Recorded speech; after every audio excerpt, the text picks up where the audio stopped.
habíamos anunciado, damos la cordial bienvenida en nuestros estudios en Guayaquil a Marlon Santi, coordinador general del movimiento Unidad Plurinacional Pachacuti. Gracias por acompañarnos, buenos días y bienvenido, don Marlon.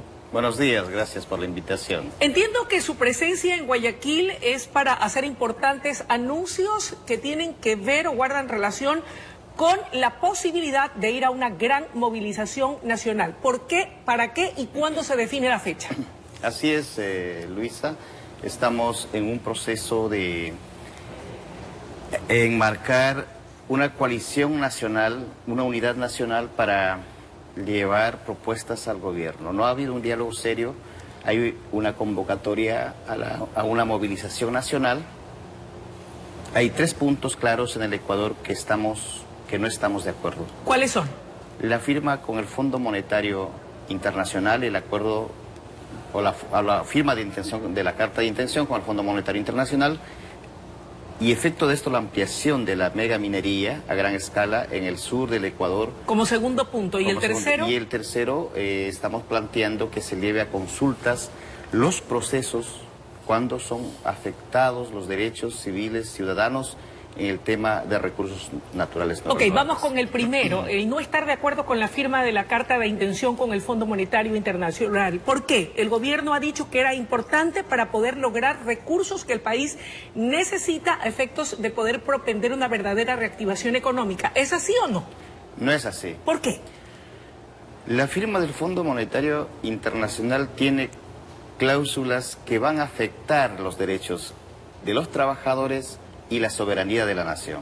Primero, están poniendo como contrapeso desde el FMI la venta de instituciones estratégicas del país, como el CNT, como la concesión de las hidroeléctricas, que no van a ser beneficiarios para el Ecuador. Pero aquí un punto de orden, en el tema del CNT, lo que han dicho es que es una concesión durante un tiempo determinado en donde el Estado va a seguir manteniendo la hegemonía o el poder, que lo único que se les va a entregar es una concesión para mejorar, han dicho ellos, la productividad de la empresa de telecomunicaciones. Vea, concesión, otorgamiento de esta institución puede llamarse cualquier término económico, pero el Ecuador no sabe, bajo la versión del señor asesor del presidente, no sabe en cuánto van a concesionar. ¿Qué efectos va a tener estas concesiones? Si es para 20 años, pero ¿cuánto cuesta al Estado vender esta concesión o dar esta concesión a qué empresa? Que nos clarifiquen, vamos a vender o vamos a concesionar en tales millones o en tantos miles. ¿Qué va a pasar en la concesión? Sabemos que van a despedir 8.000 trabajadores del CNT. Es que dicen que hay exceso de trabajadores versus otras prestadoras telefónicas privadas y que lo que se busca con ello es hacerlas más competitivas. Mira, el Estado ecuatoriano para toda inversión hace un estudio de prefactibilidad. Cuando ellos hicieron un estudio de este nivel, ¿qué han encontrado? ¿Qué encontraron? Quieren que se informe aquello. Sí, exacto. No podemos aceptar que el Fondo Monetario Internacional meta la mano en la soberanía del país, que es muy distinto, y tampoco se sabe en cuántos millones de inversión tiene el Estado ecuatoriano frente al CNT. No obstante, lo que han dicho es que no es lo mismo concesionar que privatizar, que es lo que usted está señalando. Es una cuestión de interpretación, ¿cree usted? Por supuesto. Okay. Cuando están hablando de concesionar, están entregando empresas privadas. Las empresas privadas invierten, y cuando invierten no es que van a decir al Estado, te vamos a dar las bondades o las bonanzas. Pero ya han hecho un desembolso importante para el país. Si no es vía concesión de estas empresas estratégicas, ¿de qué otra manera cree usted que podemos obtener recursos? Porque entre el segundo punto en el que ustedes dicen estar en desacuerdo es con el tema del extractivismo a gran escala en el ámbito minero. Vea, el Estado ecuatoriano tiene suficientes recursos. Hay fuga de capitales en el Ecuador. Hay recursos de los ecuatorianos en bancos o en cuentas offshore que no han sido devueltos al país. El presidente tiene que poner mano dura en el país. El Ecuador pierde 5 o 4 dólares por barril de petróleo por los intermediarios, que suficientemente este recurso podría servir para pagar a los jubilados. Pero se ha creado la Secretaría Anticorrupción, de una u otra manera ha dicho el presidente a través de los diferentes estamentos o secretarías de Estado se está combatiendo la corrupción. ¿No es suficiente? Mira, las secretarías anticorrupción se han vuelto en el mismo marco que eran antes, la corrupción que existía, están utilizando bienes del Estado para ir a feriados, para ir de luna de miel. Creo que no estamos hablando de un Estado transparente, estamos hablando de un Estado que ha cogido los mismos vicios de los 10 años y que sigue manejando los mismos vicios. El círculo vicioso no ha acabado. Marlon, en el tema de decir no a la minería a gran escala, ¿por qué no a la minería a gran escala que sí se desarrolla en otros países y que permite el ingreso de recursos importantes para atender a sectores vulnerables de la población? Quisiera decir al presidente de la República, al ministro de Minas y Petróleo, al representante minero, que me demuestren con datos técnicos, económicos y científicos que la minería a gran escala repercute en el desarrollo del país. Minería a gran escala lleva Perú, lleva Bolivia y otros países como Canadá, sí benefician al Estado ecuatoriano. Que digan en cifras, que digan, esto vamos a dar al Estado ecuatoriano. Pero el que administra los dineros del Estado es el Estado, pues aquello que genere. Por supuesto que digan. Y que digan qué pasivos ambientales van a dejar. Hay consecuencias graves en Tunday. Hablemos de una que acaban de inaugurar. ¿Cuáles una van a ser las minería. repercusiones? Vea, hoy el río Zamora en Cordillera del Cóndor es el río más contaminado. Lo único que va a quedar de la minería a gran escala son pasivos ambientales graves, irremediables, pasivos sociales, culturales y económicos para la gente que va a vivir allí.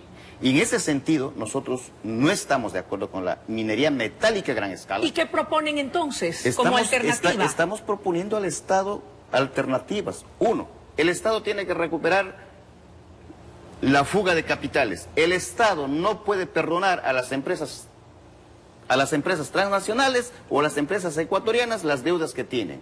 Por ejemplo, acaban de perdonar el año pasado los intereses del SRI. No se puede hacer así. ¿Cómo los ecuatorianos vamos a pagar en vez de que todos tenemos igualdad de derechos? Las empresas también tienen que pagar sus deudas que tienen. ¿Qué proponen entonces ante la Corte Constitucional? Entiendo que ustedes de una u otra manera están planteando una consulta para que sea el colectivo ciudadano, el país en general, el que se pronuncie sobre el tema de la minería a gran escala. Estamos planteando en Azuay, que es un punto principal, una provincia que ha iniciado y lo vamos a llevar a las instancias nacionales. ¿Usted está de acuerdo, sí o no, que se haga minería metálica a gran escala en fuentes de agua, en nacimientos de agua, en lagunas, humedales y páramos y en bosques? Eso tiene que responder el ciudadano como el mandante.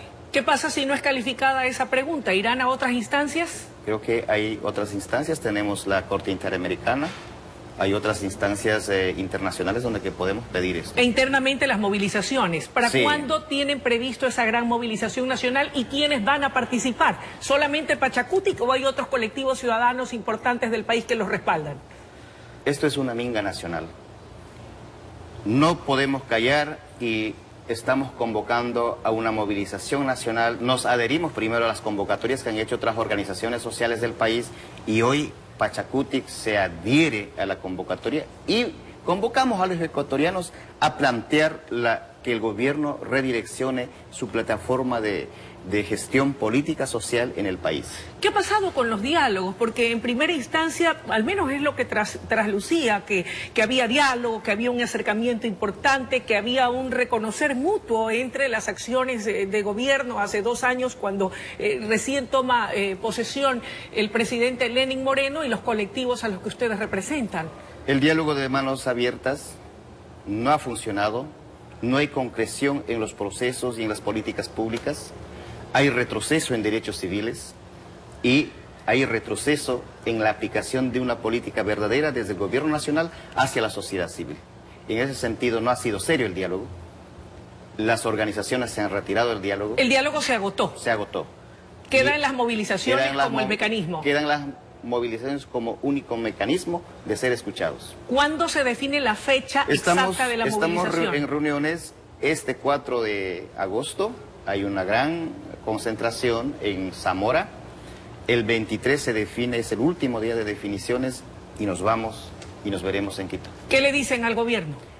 Todavía hay oportunidad de cambiar, de retroalimentar las propuestas de la sociedad civil para un Ecuador que tenga seguridad, paz y también un Ecuador progresista. Estamos dando los hombros para sacar adelante al Ecuador. Muchísimas gracias por su presencia, amables televidentes.